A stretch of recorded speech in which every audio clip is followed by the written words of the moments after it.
mostra um processo ilegítimo, mostra, mais uma vez, que este processo foi usado para fins políticos.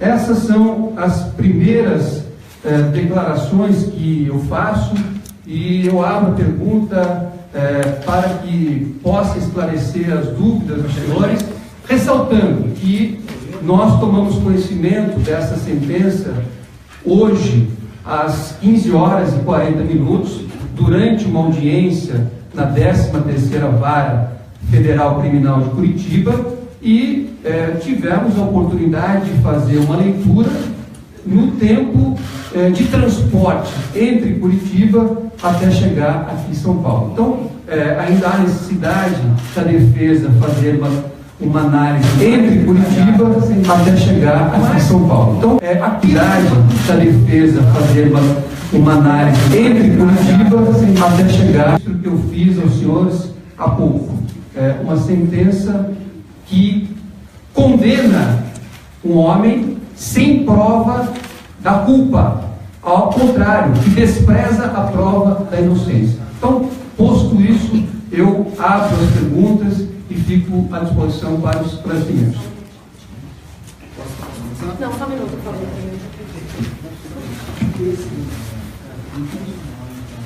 Vanessa, por favor, se não, você falasse, puder um pouquinho para a sua esquerda, para o microfone. Tem mais? Mais um pouquinho só. Vocês comentaram que o julgamento em primeira instância pelo juiz Sérgio Moro foi um julgamento motivado politicamente, foi uma perseguição política ao presidente Lula.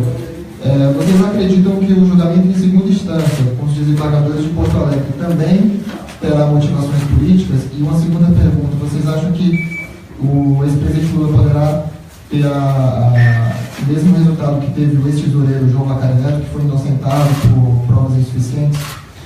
Olha, eu gostaria de iniciar a resposta dizendo que, da leitura da sentença, o que se observa é que o juiz aplicou, sem fazer referência expressa, a teoria espalacionista do procurador Deltan Dallagnol, porque ele buscou a melhor hipótese, na sua visão, para justificar a condenação. Ou seja, na falta de provas, como foi reconhecido pelo próprio Ministério Público Federal nas suas alegações finais, o juiz, sem fazer referência expressa, aplicou aquilo que o procurador Deltan Dallagnol chama na sua obra, e também fez referência na peça de alegações finais, a teoria espalacionista, que simplesmente significa condenação sem prova, condenação com base em argumentos, em explicação.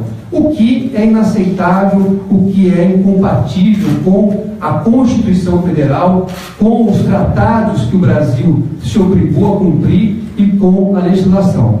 E nós temos feito ao longo do processo o registro das inúmeras violações às quais o ex-presidente Lula foi submetido, e também registramos que o sistema recursal, lamentavelmente, até o momento, não foi apto para inibir essas violações. Tanto é que permitiu que um juiz parcial estivesse à frente deste julgamento, a despeito de todas as provas que a defesa apresentou. Então, se esse contexto todo, inclusive, foi levado à ONU em julho do ano passado e ainda aguarda o julgamento da ONU, nós vamos apresentar efetivamente o recurso, e sabemos que os nossos fundamentos são irrespondíveis, porque, eu repito, nós temos a prova da inocência, nós temos a prova materializada em documentos, materializada em depoimentos e materializada em outros elementos que foram todos eles levados ao processo. Diante de um quadro como esse, qualquer juiz deste país teria o dever de reconhecer a inocência da pessoa que ele estava julgando. Isso não ocorreu no caso do ex-presidente Lula, em virtude da ausência de imparcialidade e da aplicação aqui daquilo que nós chamamos de lawfare. Nós esperamos que esse quadro que joga uma página negra na justiça brasileira seja revertido pelas instâncias superiores, a fim de resgatar, inclusive, a confiança de que a presunção de inocência prevista na Constituição vai ser respeitada pelo Poder Judiciário. Tudo bem, doutor? Boa noite. É o Pedro Duran, da CBN. Vocês, durante todo o processo, tentaram vários argumentos contra o juiz Sérgio Moro. Exceção de suspensão, exceção de parcialidade, até queixa-crime. Foi uma batalha, muitas vezes, pessoal, voltada para ele. Na sentença, ele traz todas essas tentativas de tirá-lo do processo e todas elas negadas. Essa estratégia de lutar contra o juiz Sérgio Moro não deu certo. Não foi vitoriosa. Em nenhum desses pontos vocês conseguiram ter êxito. Para a segunda instância, quando é um grupo colegiado, qual que é a tentativa, qual que é a intenção, qual vai ser a estratégia? Vocês vão manter esse discurso de que Moro é parcial, de que Moro fez perseguição política, ou vão mudar a estratégia já que essa não deu certo? Olha, eu esclareço que eu entendo que você está equivocado. A nossa estratégia jamais foi fazer um enfrentamento pessoal com o juiz Sérgio Moro. A nossa estratégia foi a de levar ao processo provas da inocência do ex-presidente Lula. E nós fizemos isso. Nós levamos a prova. O que nós também fizemos ao longo do processo foi usar dos mecanismos legais, dos mecanismos previstos em lei para impugnar atos arbitrários e atos que, ao nosso ver, demonstram claramente que o juiz havia perdido a necessária imparcialidade para estar à frente do julgamento. Então, sintetizando, eu discordo da sua afirmação e digo que a estratégia jamais foi de um enfrentamento com o juiz. A estratégia da defesa foi a de mostrar a inocência do ex-presidente Lula, e nós fizemos isso. Fizemos de forma irrespondível, é a prova que está nos autos, e nós temos certeza de que essa inocência será reconhecida em alguma instância recursal, porque não é possível condenar alguém sem provas, sem qualquer elemento que possa indicar a culpa. Boa noite. Na aula da sessão de público, eu gostaria de completar. Na realidade, não há nada pessoal, assim, há claras e cristalinas violações grosseiras de direitos humanos, de garantias fundamentais do presidente Lula, e cada vez que houver uma violação, nós recorreremos. O número de recursos é proporcional ao número de violações. Paula Tatiaia, qual vai ser a base para o recurso? A base para o recurso vai ser a prova da inocência que nós fizemos de uma forma cabal, indiscutível. A prova da inocência, ela está, como eu disse, materializada, primeiro, no fato de que este apartamento jamais esteve sob a disponibilidade de Léo Pinheiro para entregar ao ex-presidente Lula.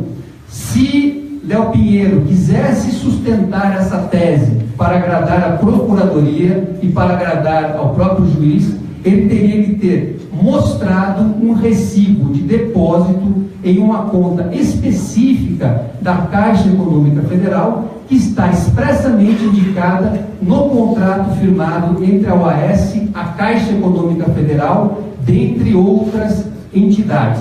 Eu faço um registro importante aqui, porque a imprensa, no dia que nós apresentamos as nossas alegações finais, divulgou uma nota da Caixa Econômica Federal querendo desacreditar os nossos fundamentos. Só que aquela nota da Caixa, eu peço a todos vocês que revisitem a nota da Caixa diz, primeiro, ela confirma a operação feita com a OAS. Segundo, ela diz que ela recebeu, dentre outras garantias, a hipoteca. Então, o que significa? Alguém perguntou para a Caixa se, dentre outras, também estava ali englobado a cessão dos direitos econômicos e financeiros? Terceiro, a Caixa diz que o imóvel jamais esteve indisponível para venda. Isso é uma verdade. Tanto é que mostra que o fato de estar disponível para venda é compatível com aquilo que nós mostramos, que é o fato de que 100% dos recebíveis estavam voltados à Caixa. Então só poderia estar livre para venda. O que não aconteceu foi a Caixa ter recebido 100% dos valores desse imóvel para que ele pudesse estar disponível para a transferência da propriedade a uma pessoa, a um terceiro. É isso que nós mostramos e é isso que o senhor Léo Pinheiro, a Caixa Econômica Federal, ninguém conseguiu mostrar nada em sentido contrário, porque essa é a mais absoluta verdade dos fatos. É a mais absoluta demonstração de que este imóvel jamais foi destinado, jamais foi entregue, jamais foi transferido ao ex-presidente Lula ou aos seus familiares. A relação existente com o edifício Marcantábrico, que hoje se chama Solaris, ela se remonta a 2005, quando Dona Marisa adquiriu uma cota da Bancop. Dona Marisa pagou por essa cota de 2005 a 2009 e depois, em 2009, ela não aderiu aos termos, à proposta financeira da OAS. Então, a Dona Marisa tinha um crédito em relação à Bancop. E a Dona Marisa, em 2005, ela cobrou na justiça, 2015, desculpa, cobrou na justiça esse crédito que ela tinha e continua tendo em relação à Bancop, porque ela fez pagamentos da Bancop. Então vejam, se a acusação diz, qual é a acusação? Que a cota Dona Marisa teria pago valores com base na cota em relação a uma unidade padrão, mas que a família teria recebido um triplex e, portanto, a OAS teria suportado a diferença desse chamado upgrade. Só que Léo Pinheiro, para sustentar essa acusação, repito, ele teria que ter demonstrado que pagou a Caixa Econômica Federal. E essa demonstração jamais foi feita, porque ela jamais ocorreu, porque esse apartamento é da OAS e 100% dos direitos econômicos e financeiros continuam pertencendo à Caixa Econômica Federal. E isso foi, inclusive, reconhecido pelo administrador judicial responsável pela recuperação judicial da OAS, que declarou em 2015, em juízo, que este imóvel pertence à OAS e que os seus recebíveis estão comprometidos com o fundo ligado à Caixa Econômica Federal.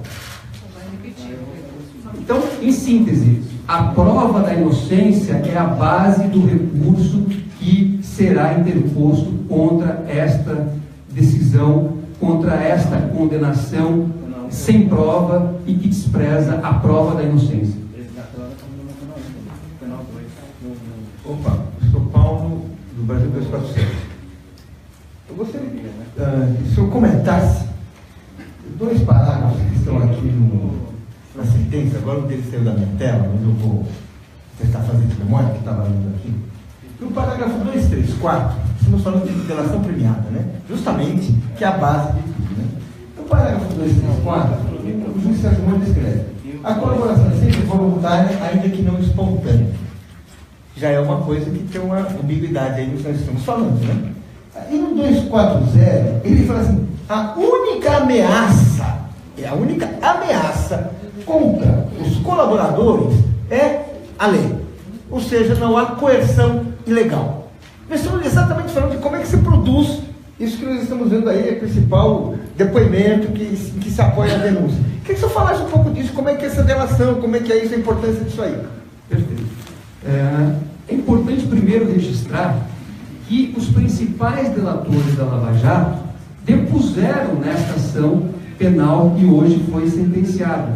Então, aqueles ex-diretores da Petrobras, ex-gerentes, todos eles depuseram nesta ação. E, a despeito da coação, de terem prestado, de terem firmado um acordo de delação premiada enquanto estavam presos, ainda que no momento da homologação alguns deles não mais estivessem, nenhum deles fez qualquer acusação contra o ex-presidente Lula. Nenhum deles confirmou a acusação contra o ex-presidente Lula. Então veja, a despeito do cenário em que colhida a delação premiada, o cenário de coação, porque essas pessoas estavam presas, nenhuma delas fez nenhuma acusação contra o ex-presidente Lula. O que disseram? O que disse Paulo Roberto Costa? Jamais tive intimidade com o ex-presidente Lula. Jamais fiz uma reunião a sós com o presidente Lula. Eu sempre fiz reuniões institucionais e tratei de temas institucionais. Na mesma linha, Nestor Severo, dentre outros. Então, isso só vem a confirmar que o juiz precisou utilizar do depoimento de um delator informal, de um delator que ainda busca os seus benefícios, para justificar hoje esta condenação. Leia-se e releia-se a sentença. Não há um único elemento aqui a justificar esta condenação. O que existe é a referência ao depoimento de Léo Pinheiro e a aplicação da teoria explacionista, que jamais poderia ter ocorrido. Me permitam também um complemento, que essa questão da Petrobras, que é tratada, explorada na sentença, o juiz também impediu que a defesa pudesse usar de depoimentos que foram coletados na ação penal conexa, que é aquela ação que trata do suposto imóvel para a construção do Instituto Lula. Naquela ação penal foram colhidos depoimentos de ex-membros do Conselho de Administração, foram colhidos depoimentos de banqueiros que fizeram auditoria na companhia em 2010, por ocasião daquela oferta pública de ações, dentre outras. É evidente que esses depoimentos, eles reforçam a inocência, reforçam a prova da inocência, mas foram desprezados pelo juiz.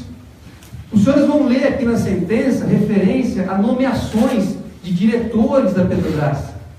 Só que essas referências são referências incompatíveis com a realidade, porque, por exemplo, o senhor Jorge Gerdau, que participou do Conselho de Administração da Petrobras durante os governos do ex-presidente Fernando Henrique Cardoso, ex-presidente Lula e ex-presidente Dilma, afirmou de forma categórica que a nomeação de Paulo Roberto Costa, de Nestor Severo, de Renato Dubs, dentre outros diretores, ocorreu por escolha do Conselho de Administração, que é o órgão competente para eleger diretores da companhia. E mais, ocorreu com base no currículo que eles ostentavam, que mostrava que eram funcionários longevos e com capacidade técnica. Então, esse cenário que está materializado, por exemplo, nesse depoimento, que o juiz se recusou a juntar ao processo, ele colide frontalmente com a tese que ele coloca aqui na sentença, de que o ex-presidente teria nomeado esses diretores para a prática de atos ilícitos. Primeiro, que não é o presidente da República que nomeia. Isso ocorria sim, ocorria até 2002, quando houve uma reforma, até 99, e entrou em vigor em 2002, quando houve uma reforma no Estatuto da Petrobras, e os diretores da companhia são, a partir de 2002, eleitos pelo Conselho de Administração da empresa, e assim ocorreu com relação a todos os diretores que foram aqui indicados na sentença. E todos eles, repito, conforme depôs Jorge Gerdau, dentre outros conselheiros, escolhidos com base em capacidade técnica, e não com base em alguma escolha ou com base na vontade do ex-presidente Lula. Boa noite, Ricardo Rodrigues, da agência Rádio Web. Eu queria saber se vocês já conversaram com o ex-presidente Lula, como ele recebeu essa notícia, se vocês já falaram com ele, e também sobre a questão da data da sentença, um dia após a reforma trabalhista ser aprovada no Senado, e o fato também de alguns veículos já terem texto pronto para a condenação, se isso tem a ver com toda aquela questão do lawfare que vocês têm citado nos últimos meses. Como eu disse, eu tomei conhecimento dessa sentença durante uma audiência e me desloquei de Curitiba para cá, até, enfim, foi o tempo que eu tive para analisar a sentença. Eu tive uma conversa muito rápida com o ex-presidente Lula, que está bastante sereno, mas, como qualquer pessoa que é condenada sem provas, que é condenada a despeito de ter feito a prova da sua inocência, existe uma indignação natural, que é a condenação, uma pessoa condenada diante desse quadro, repito, não só em que a acusação não se desincumbiu do seu ônus de provar a acusação, mas quando a defesa fez a prova da inocência. Então, esse é o cenário, por hora, que eu tenho, e por hora, enfim, que eu posso aqui retratar. Mas em relação à data também da sentença e o fato de terem texto pronto, e a questão do lawfare, que o senhor pode comentar sobre isso? Sim. Pode explicar? A Veja já tinha um texto pronto para condenação, né? Isso ficou exposto hoje, né? Já estava com o texto pronto. Veja, como eu disse, eu tive muito pouco tempo para me inteirar a respeito dos fatos. Afinal de contas, inclusive na própria decisão de ciência, nós vamos ver lá, ciência às 15 horas e 40 minutos, durante a audiência. E foi o tempo que eu tive para me deslocar e estar aqui com os senhores nesse momento. Então eu não tive condições, efetivamente, de fazer uma análise detida de tudo aquilo que aconteceu. Então, depois de fazer essa análise, eu posso voltar a fazer comentários mais específicos, mas por hora não tenho condições de fazer. Doutor Maria Tereza Cruz, da Rádio Brasil Atual, tem um pouco a ver também com esses elementos da sentença. O senhor, desde o início, está refutando, óbvio, né, enfim, como defesa, a sentença do Moro, mas em algum momento o senhor mencionou ilegalidades. Aí, do aspecto jurídico, eu queria que o senhor mencionasse pontualmente quais foram essas ilegalidades. Olha, primeiro, o fato da sentença ter sido prolatada por um magistrado que claramente havia perdido a sua imparcialidade. Então, o pressuposto de validade de qualquer decisão judicial é que ela seja proferida por um juiz imparcial. E aqui nós mostramos, nós fizemos, nas exceções de suspeição, enfim, nos instrumentos jurídicos que nós utilizamos, nós fizemos a prova de que o juiz havia perdido esta imparcialidade, a necessária imparcialidade. Segundo, nós mostramos que houve cerceamento de defesa. Ao longo de todo o processo, nós pedimos a realização de diversas provas documentais, periciais, dentre outras, e que foram manifestamente desprezadas e expressamente negadas pelo juiz. Nós mostramos aqui também, e consideramos como ilegalidade, um juiz basear a sua sentença fundamentalmente no depoimento de um corréu, no depoimento de uma pessoa que não está obrigada a dizer a verdade, que não está compromissada sequer formalmente com uma delação premiada e que vai a juízo interessada em destravar o seu processo de delação e que faz uma narrativa absolutamente incompatível com a prova dos autos e com a realidade dos fatos. E há outras ilegalidades também aqui presentes que nós certamente vamos demonstrar, vamos esmiuçar no momento processual adequado, mas o que eu posso ressaltar neste momento é que só a análise feita nesse curto período de espaço entre o recebimento da sentença e este momento já é suficiente para dar essa clara indicação de que a sentença afronta a Constituição Federal, afronta os tratados internacionais que o Brasil se obrigou a cumprir e afronta a lei brasileira. É uma sentença, portanto, ilegítima e que nós acreditamos que será revertida em algum momento. É importante ressaltar que essa sentença, segundo o nosso comunicado já feito à ONU, segundo manifestações internacionais já identificadas, ela será efetivamente escrutinada por toda a comunidade jurídica nacional e internacional, que vai também mostrar, reconhecer aquilo que hoje nós estamos aqui afirmando.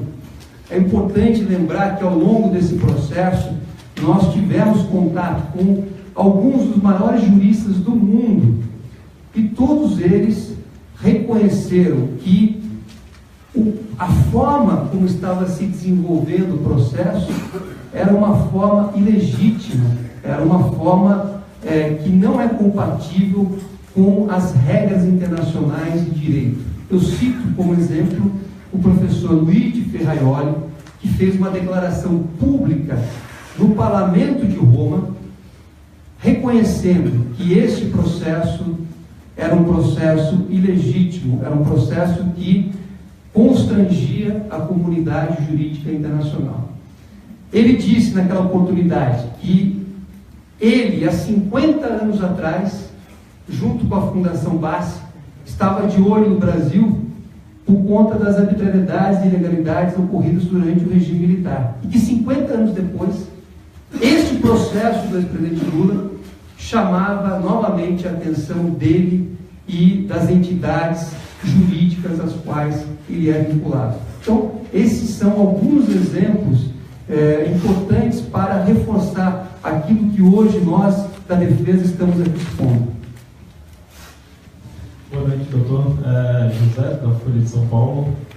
Eu queria fazer um questionamento sobre uma das justificativas que o juiz Sérgio Moro usa na sentença para condenar o ex-presidente Lula são o que ele chama de contradições dos depoimentos do ex-presidente. Ele diz, em um dos momentos, que no interrogatório policial, Lula sugeriu que um dos motivos pelos quais ele teria decidido não ficar com o triplex é que a dona Maísa, em sua segunda visita, teria constatado que não teriam feito qualquer reforma.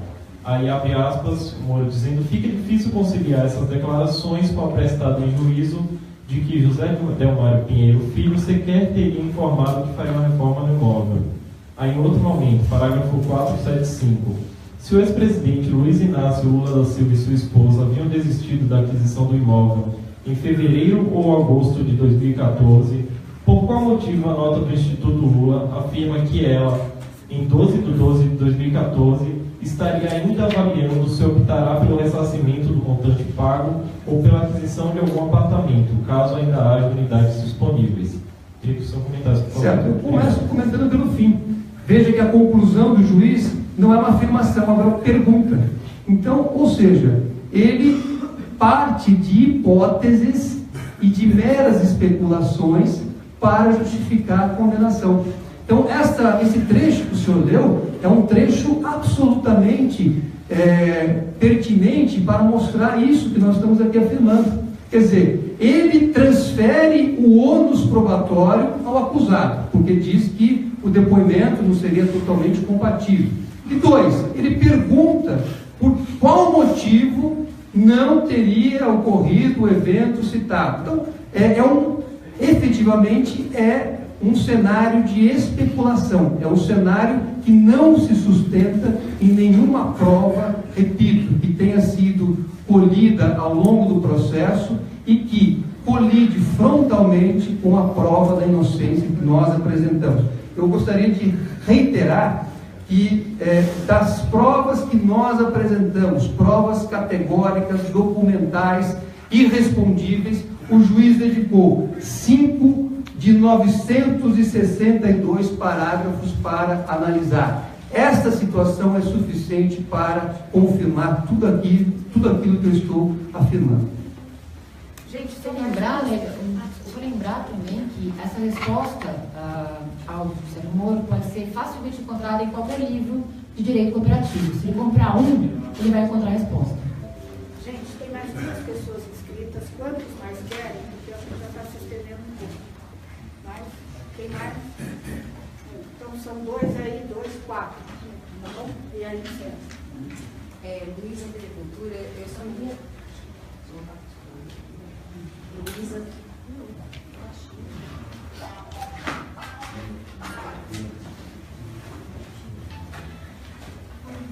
Luísa Agricultura, O senhor recebeu a notícia, então, deixa eu entender, o senhor estava reunido com o juiz Sérgio Moro ou o senhor só estava em Curitiba, lá no Tribunal Criminal? Isso eu queria entender.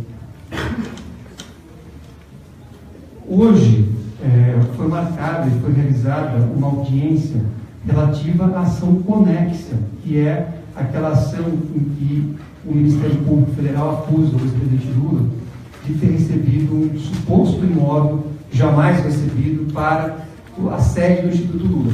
Então, hoje foram coletados 4 depoimentos lá em Curitiba referentes a esta outra ação penal. Então, o juiz deu ciência à defesa da prolação desta sentença ao final da audiência. Como eu disse, está registrado lá, 15 horas e 40 minutos, foi o momento em que, encerrada a audiência daquele outro processo, ele entregou a mim a cópia desta decisão, dando conhecimento de que ela havia sido proferida. Me parece até que, nesse momento, muitos veículos de imprensa já tinham a sentença, já estavam repercutindo, mas eu tomei conhecimento realmente nesta hora que eu acabei de mencionar.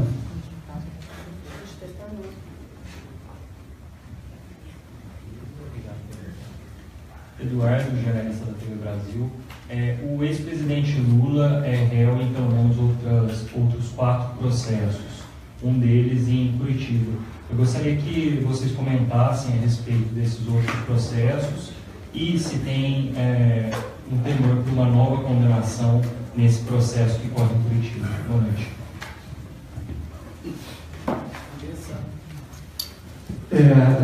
Não, a situação de todos os processos e investigações é exatamente a mesma deste caso do Triplex.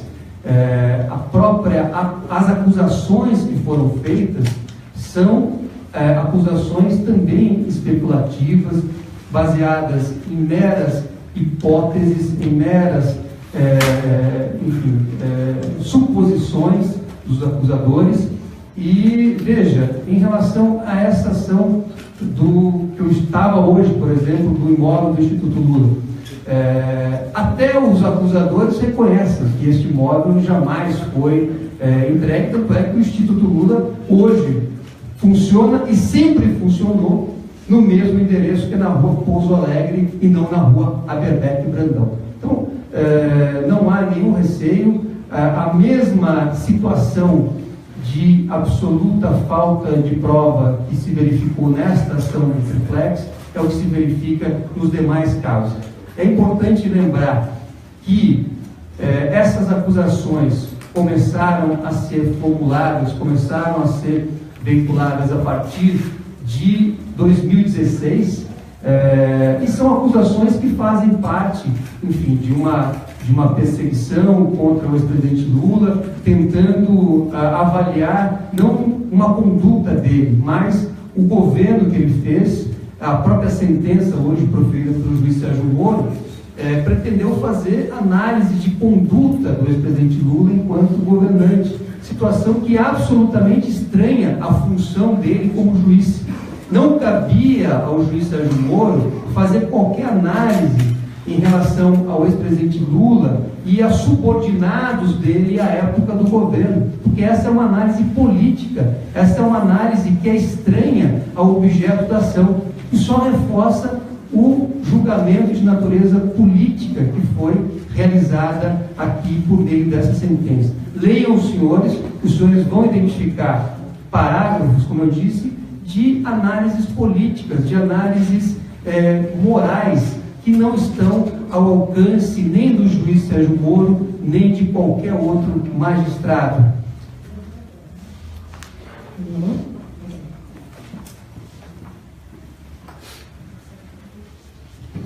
Boa noite, César, jornalistas livres. A sentença faz, queria um comentário, por favor. A sentença faz referência a escutas telefônicas em que se menciona o chefe, a madame. Eu queria um comentário, por favor, a respeito disso. Olha, as escutas telefônicas, elas fazem parte de um capítulo de violações e arbitrariedades cometidas contra o ex-presidente Lula e seus familiares e até nós, os seus advogados. É preciso lembrar que a decisão ou as decisões do juiz Sérgio Moro que autorizaram essas escutas são decisões que não encontram respaldo na lei, são decisões que foram proferidas num cenário em que até a defesa foi bisbilhotada, teve o seu principal ramal, do nosso escritório foi também grampeado, e aqui ele busca, inclusive na sentença, trazer novas justificativas, porque esses fatos chocaram a comunidade jurídica nacional e internacional. Não foi por outro motivo que o juiz Sérgio Moro, nessa sentença, também volta a esses temas, porque são temas que configuram claras arbitrariedades. Isto não seria aceito em nenhum país. O fato de ele ter grampeado advogados e divulgado conversa entre cliente e advogado é algo absolutamente reprovável, incompatível com a Constituição, com as regras internacionais e que, repito, jamais seria aceita em nenhum país.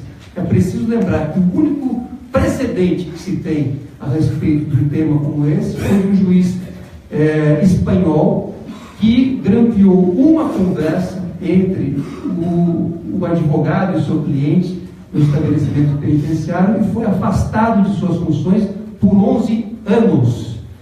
Então, este caso realmente mostrou um capítulo à parte das arbitrariedades praticadas.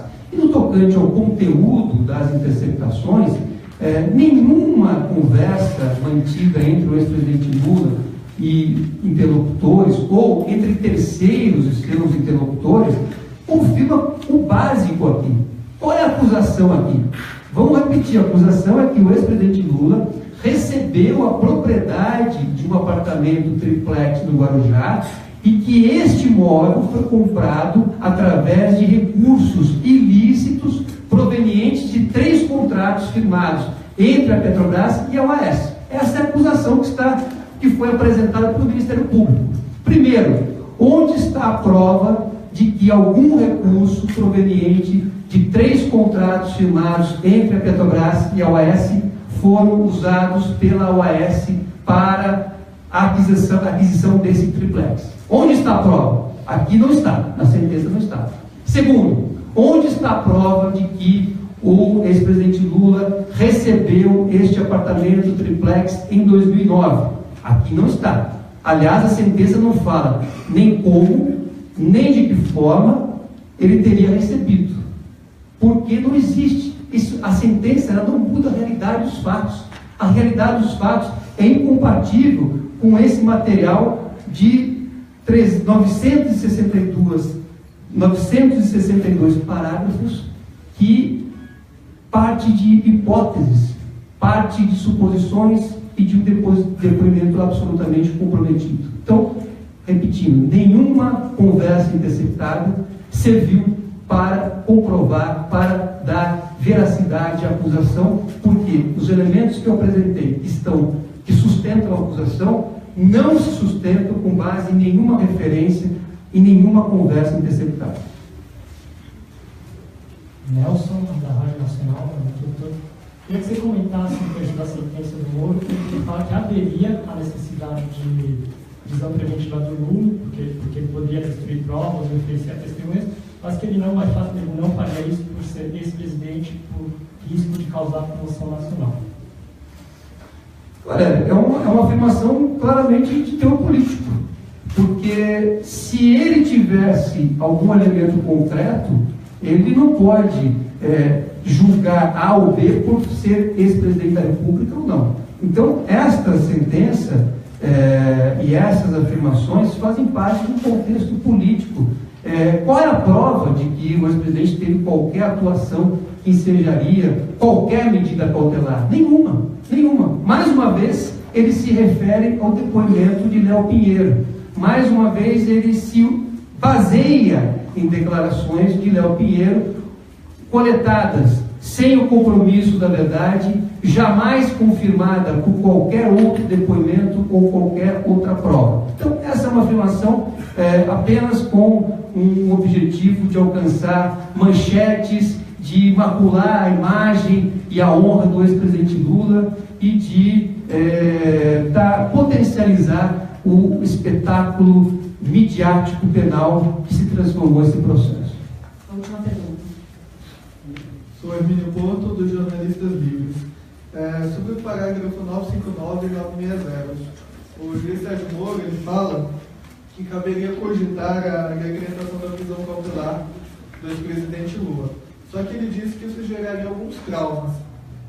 Esses traumas, a qual ele mesmo se refere, seria um reconhecimento do impacto político que isso poderia ter, e aí o Moro assume que ele faz esse tipo de análise política e conjuntural da sentença que ele dá, ou simplesmente ele também demonstra que ele se sente inseguro de decretar a prisão de uma pessoa sem ter provas suficientes para isso. Obrigado. Primeiro, eu acho que é o reconhecimento da própria fragilidade da fundamentação da sentença. E segundo, porque efetivamente o juiz Moro privou o ex-presidente Lula da sua liberdade no dia 4 de março de 2016 por um meio absolutamente ilegítimo, que foi aquela condução coercitiva decretada sem que o ex-presidente tivesse se negado a prestar qualquer depoimento e sem, portanto, o requisito previsto em lei. Então, aquela privação da liberdade por cerca de 6 horas, usando de um instrumento sem qualquer base legal, porque ausente a hipótese da condução coercitiva, configura uma das inúmeras arbitrariedades praticadas aqui neste processo e que inclusive fazem parte do comunicado que nós levamos à ONU em julho do ano passado. Então, eu penso que esse parágrafo ele decorre desta constatação de que já houve graves violações praticadas contra o ex-presidente Lula e diante da própria fragilidade da sentença e de sua fundamentação. Quando vai ser interpretado? Comentando, na verdade, a pergunta, acho que aqui, mais uma vez, fica demonstrada a falta de imparcialidade e de independência desse juízo, quando não consegue simplesmente julgar e aplicar a lei e se baseia em fatores externos. Mais uma vez, tudo que foi dito, tudo que foi comunicado ao ONU em julho de 2016 e comprovado cabalmente através dessa peça de ficção que é a sentença. Você pode falar quando deve ser interpretado? Nós vamos, na verdade, agora analisar a sentença, identificar qual é o meio de consignação adequado. Então, repetindo, nós vamos, a partir de agora, fazer uma análise criteriosa da sentença, identificar qual ou quais os meios de impugnação cabíveis e, tão logo tenhamos esta decisão, tenhamos essa definição, aí isso será, mais uma vez, levado a público, mas certamente a sentença será impugnada e de todas as formas juridicamente cabíveis e compatíveis com o absurdo que ela revela. Boa noite a todos e obrigado pela presença.